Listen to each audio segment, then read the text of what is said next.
Undercover black CEO walks into his own store, shocked when an employee refuses to help him. Louis Thompson, the brilliant mind behind the wildly popular coffee chain Golden Brew, wasn't just a successful CEO. He was a man with a mission. Louis built his business on core values: equality, excellent service, and opportunity for everyone. He wanted every customer to feel welcome and every employee to treat people with respect, no matter who they were. Despite his towering success, Louis never lost touch with the everyday experiences of his customers. He often wondered, were his employees living up to the company's values?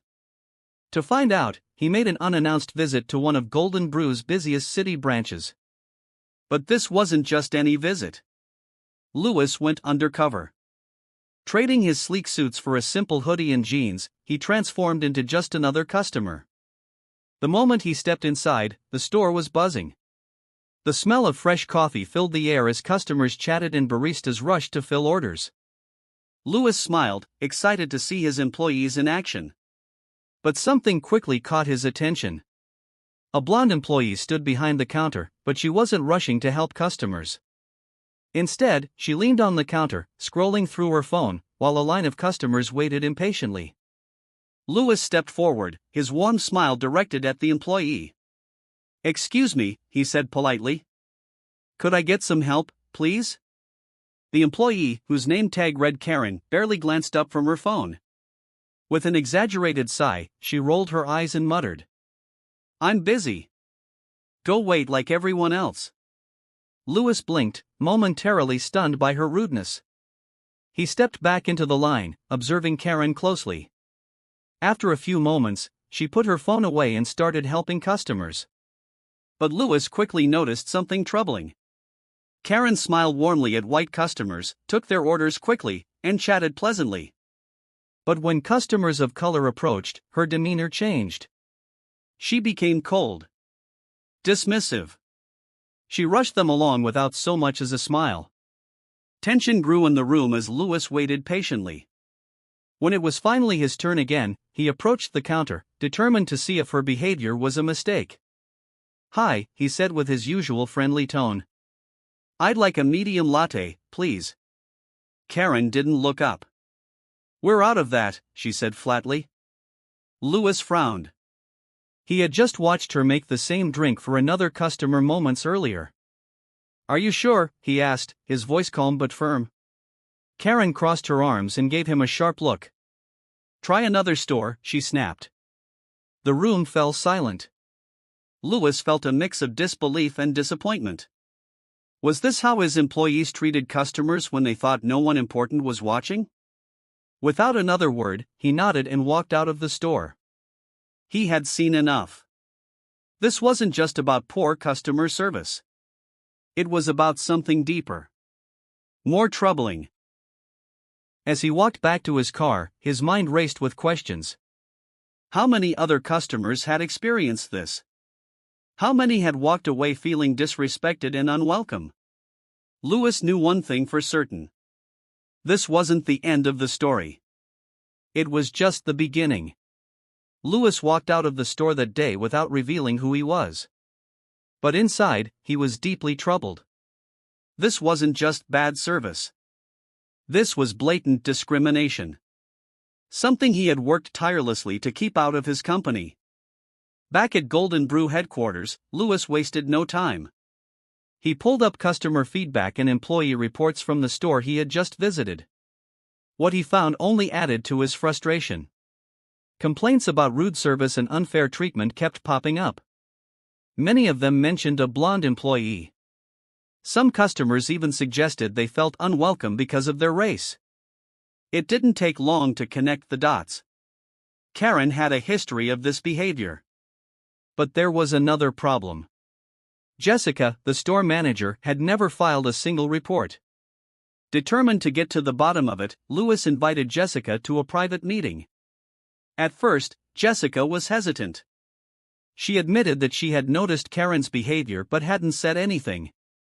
"Karen's popular with some of the staff," she explained nervously.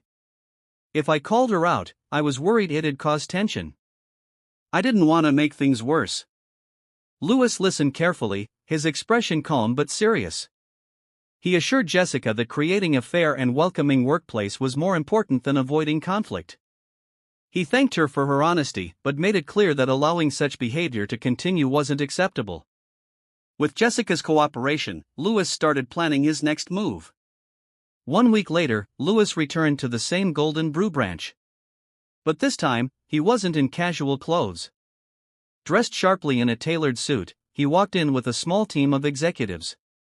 The moment they stepped inside, the store fell silent. Customers paused mid-sip. Employees whispered nervously among themselves.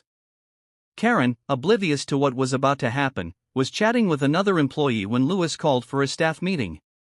"Can I have everyone's attention, please?"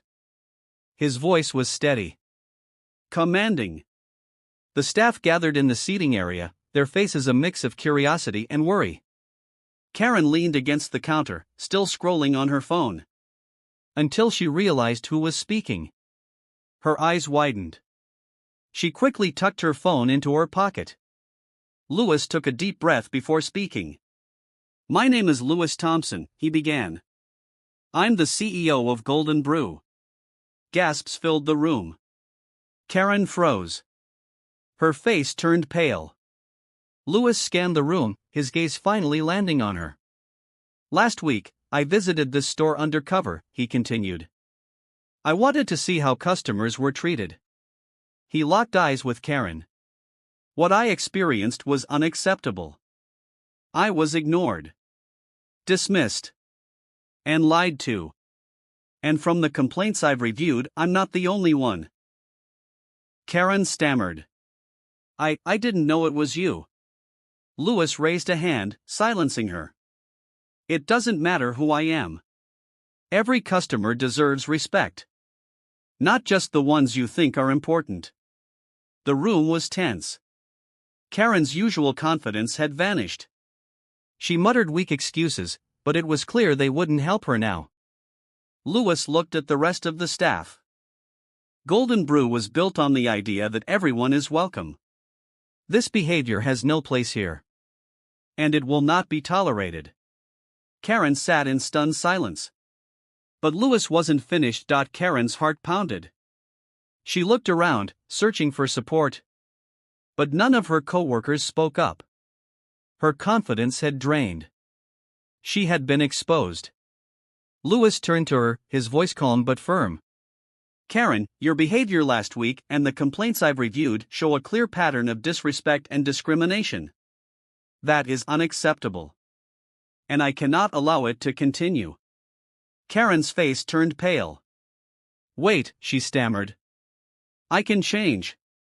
It won't happen again, I swear." But Lewis shook his head. "I gave you the chance to do the right thing with every customer you served. You chose not to." He took a deep breath. "Effective immediately, you are no longer employed at Golden Brew." Karen gasped.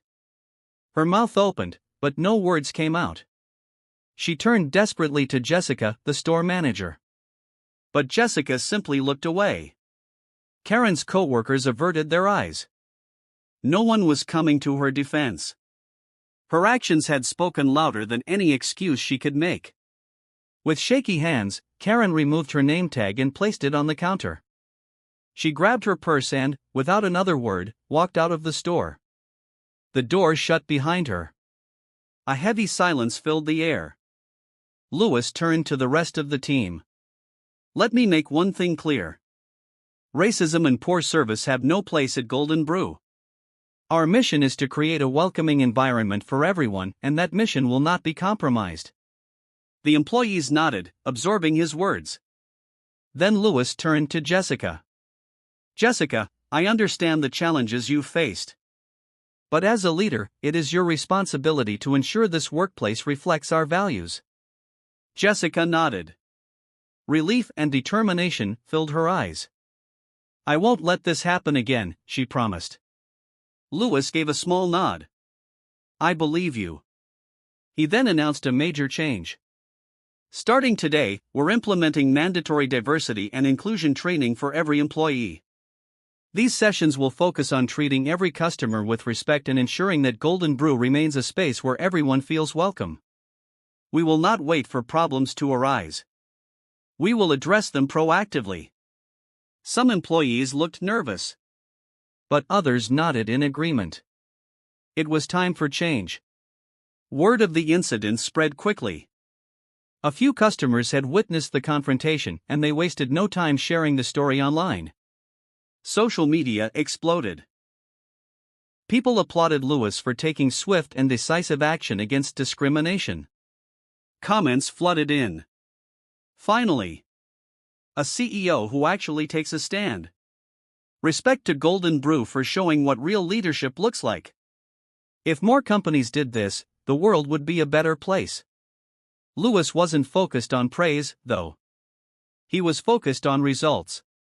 The changes he implemented began to make a difference immediately. Customers noticed the improved atmosphere. People who once felt unwelcome now walked in with ease. The local community, once wary of the store, began returning in greater numbers. And business? It flourished. For Lewis, this experience was a reminder. A reminder of why he started Golden Brew in the first place. Not just to serve great coffee, but to stand for something greater. He reflected on the importance of leadership. On how one decision could shape the culture of an entire company. One afternoon, Lewis visited another store. As he walked in, he noticed a young black barista working diligently behind the counter. The barista looked up, eyes wide with recognition. "You're Mr. Thompson," he said excitedly. "You're the reason I wanted to work here." Lewis smiled, touched by the young man's words. He spent the afternoon mentoring him, sharing advice on leadership and success. As they talked, Lewis felt a deep sense of pride. Not just in the company he had built, but in the example he had set. He knew that real change comes from action. And he was committed to inspiring others to do the same. Golden Brew wasn't just a coffee shop. It was a symbol. A symbol of inclusivity, equality, and the power of doing what's right. And that, Lewis thought, was the most important achievement of all.